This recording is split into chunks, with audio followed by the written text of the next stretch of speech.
As NATO continues to expand across the globe through a series of partnerships, initiatives, and dialogues, what was once a collective security agreement is increasingly becoming a global military strike force capable of bombarding, invading, and occupying countries anywhere in the world.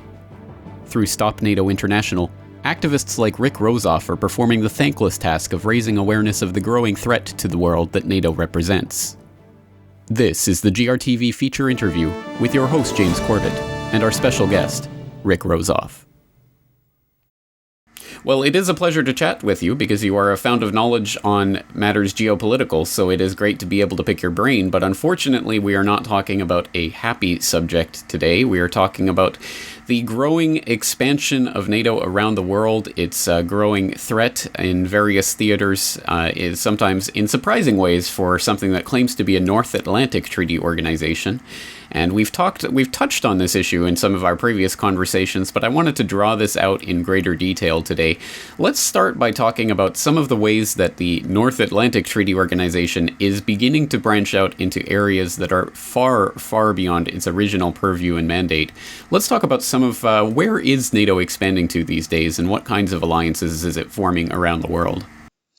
First of all, I appreciate the ironic tone in your voice when you referred to the North Atlantic Treaty Organization, because it certainly is a misnomer, perhaps history's greatest, next to the Defense Department, arguably.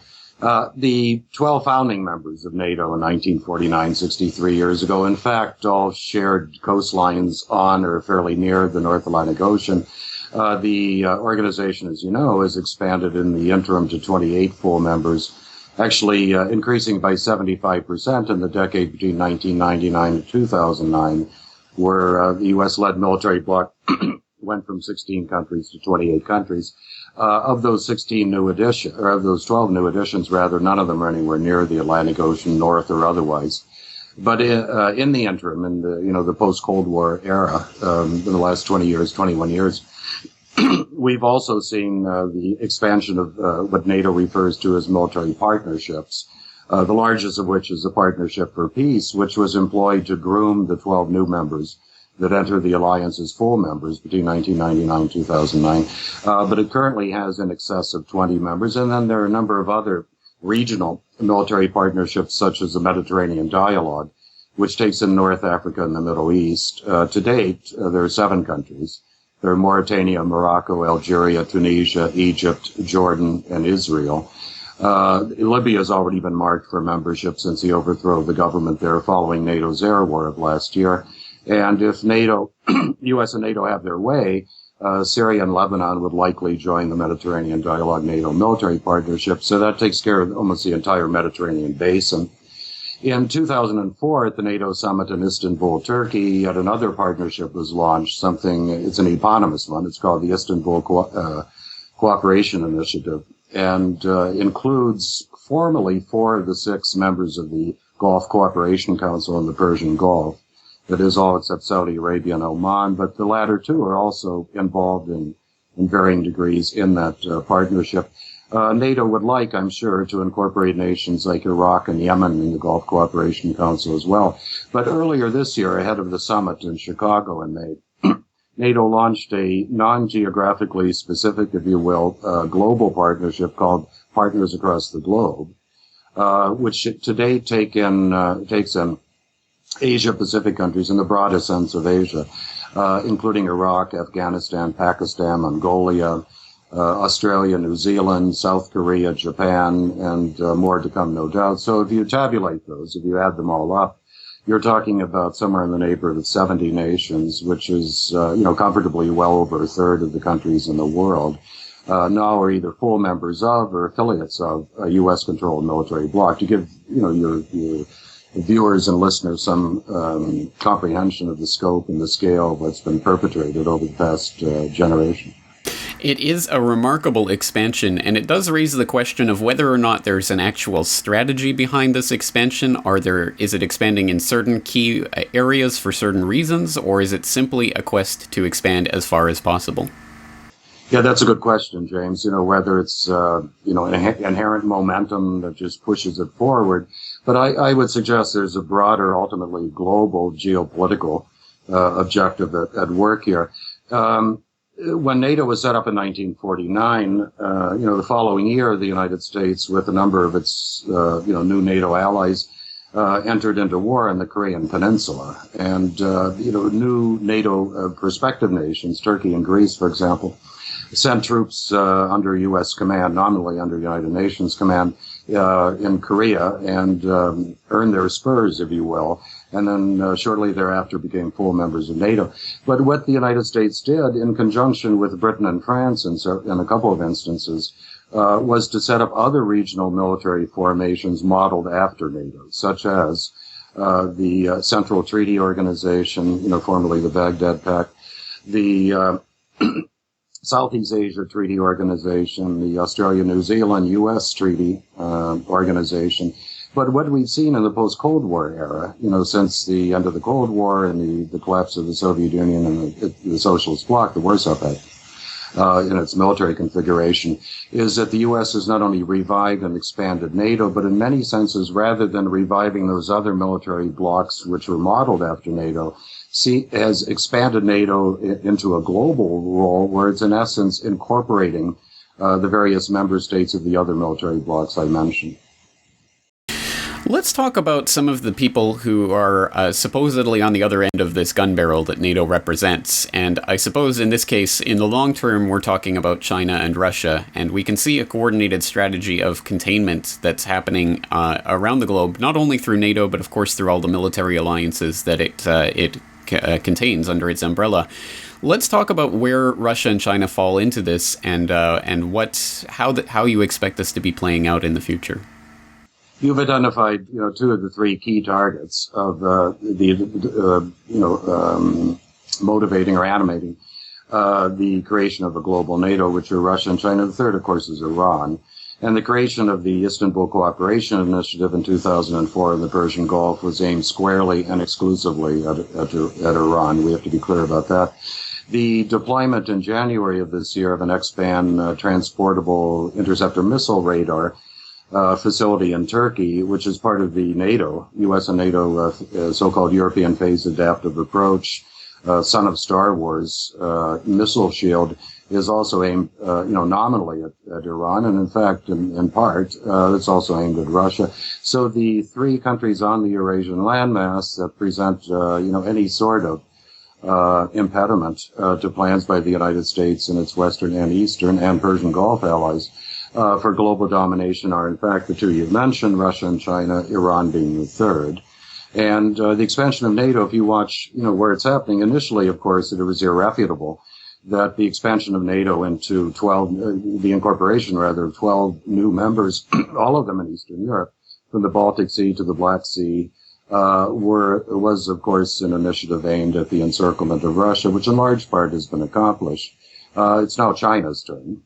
And the fact that the U.S. is going to deploy X-band transportable radars of the sort that are in Turkey and was placed, in fact, in Israel 4 years ago in the Negev Desert, is part of what is clearly much more than just a continent-wide European missile system, but is a global one. In Japan, with talk about placing another perhaps in Southeast Asia, perhaps the Philippines, indicates clearly that China is now to see replicated around it the model that was used with NATO expansion in Europe towards Russia. And the increased integration of countries bordering Iran, Azerbaijan comes most immediately to mind, as well as the buildup in the Persian Gulf with NATO participation, indicates that the encirclement of Iran is also underway.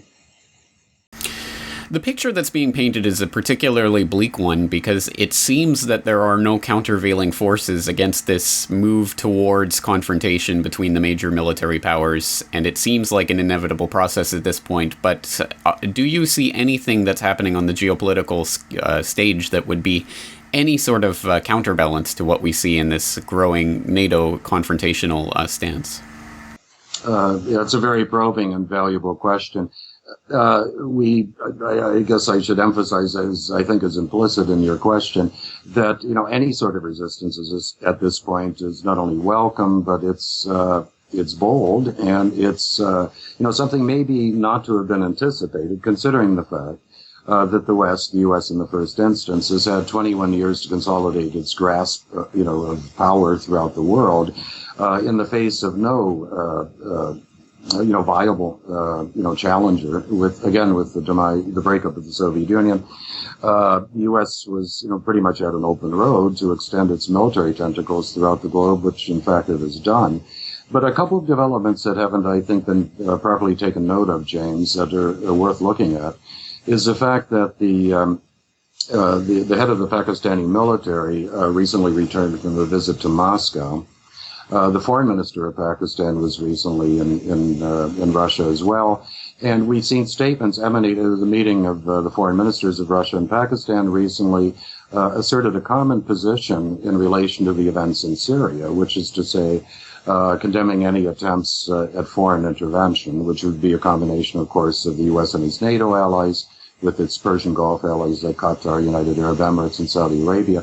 So we've seen a major shift where, arguably, one of the major military allies of the United States throughout the post-Cold War, the World War II period, Pakistan, seems to be reevaluating its position, orienting increasingly towards the nations of the Shanghai Cooperation Organization, the two prime movers in the SCO, of course, being Russia and China, along with 4 of the 5 former Soviet Central Asian republics, and increasingly an observer and other affiliated statuses, nations like Pakistan, India, Iran, Mongolia, Belarus, Sri Lanka, Afghanistan. And we're seeing the evolution of what is basically an economic and a trade, but I think will quickly become collective security apparatus that can manage, say, events in Afghanistan and the general region, if and when NATO and the United States vacate Afghanistan. That's number one.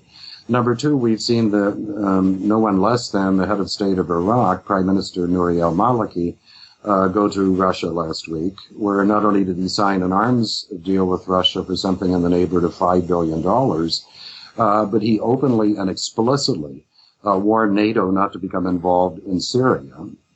A statement echoed today, by the way, by the president of Iran. You used the word gun barrel a few minutes ago. And the president of Iran actually said that democracy will not come out of the NATO's gun barrels. So we're seeing the evolution or the emergence of very interesting and I would say hitherto unpredictable alliances in the greater Middle East in the first place, and hopefully we'll see it elsewhere. We do have to keep in mind, of course, ALBA, or the Bolivarian Alliance for the Peoples of Our America, in Central and South America and the Caribbean being being an outpost of resistance to efforts by the West to achieve not only global military but economic and political domination. Well, as you indicate, it is interesting to see this trend developing, and it will be interesting to see how this plays out in the form of potentially rival security apparatuses like the SCO. But for those of us who I assume are the vast majority of the audience listening to this right now, most people out there are not actually part of these international delegations. They're not in positions of political power. They are average citizens like you and I who hopefully are concerned about this and would like to do whatever they can to actually put the brakes on this agenda towards what seems to be an inevitable militarization of the globe. What is it that you think that the average citizen can do to actually raise awareness of and actually do something to hopefully change this agenda? I'm glad you raised that question. There is quite a bit, and we'll discuss it in a moment. But we have to acknowledge, first of all, under the adage to never underestimate your adversary, certainly not in war, that the political oligarchies reigning in my country, in the United States, and in its allied countries in Canada and Europe, the NATO nations, where we'll have something in the neighborhood of a $2 billion election. Culminating on November 6th in this country, and the access for people into the media, the average citizen, or into the political process in any meaningful sense is so severely constricted that, at least in terms of traditional or formal, methods of influencing public policy, we're limited severely. I mean, there's very little we can do. We do have the World Wide Web. And we do, have contact with others like ourselves, with political movements in other countries, even if their governments are not taking a stand against intervention and against militarism and against, in one form or another, aligning themselves or placing themselves at the service of the Pentagon or NATO. The forces within the countries, particularly those that are more heavily politicized and have multi-party political systems, are, representatives of those political formations, parties and otherwise, can be contacted as we do. On a regular basis, we can compare notes, we can assist each other. We can fashion, maybe a keener analytical comprehension of what's going on, based on dialogue. That's something we can do. We, as you know, marshaled something in the neighborhood of 20,000 protesters against the NATO summit in Chicago this past May. And, to even explain to people so long after the end of the Cold War that NATO still existed and the nature of it and so forth was an educational test, but it was a rewarding and ultimately a productive one. And initiatives of that sort are possible. And it's important, in my estimate, that we, build consistently, that we try to sustain the momentum that came out of something like the demonstration and other activities around the summit in Chicago in May, and extend that internationally.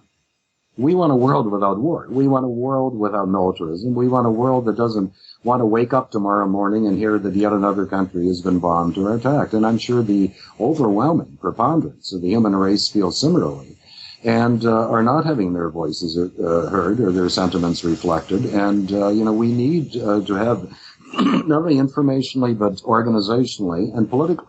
We need an international current, if you will, or an international dynamic, an international movement, ultimately, that will reverse the trends we've been talking about so far tonight. Yes, we do. Well, it's always a question of how to get from here to there, but at the very least, I hope people will start to spread the information that we've been talking about today about the growing threat of militarization and of the globe that comes with this type of organization. Rick Rozoff, Stop Nato International, always a pleasure talking with you. Thank you so much for your time today. Thank you again, James. For more on this story and other breaking news and current events, please go to globalresearch.ca. For more research and analysis by James Corbett, please go to corbettreport.com.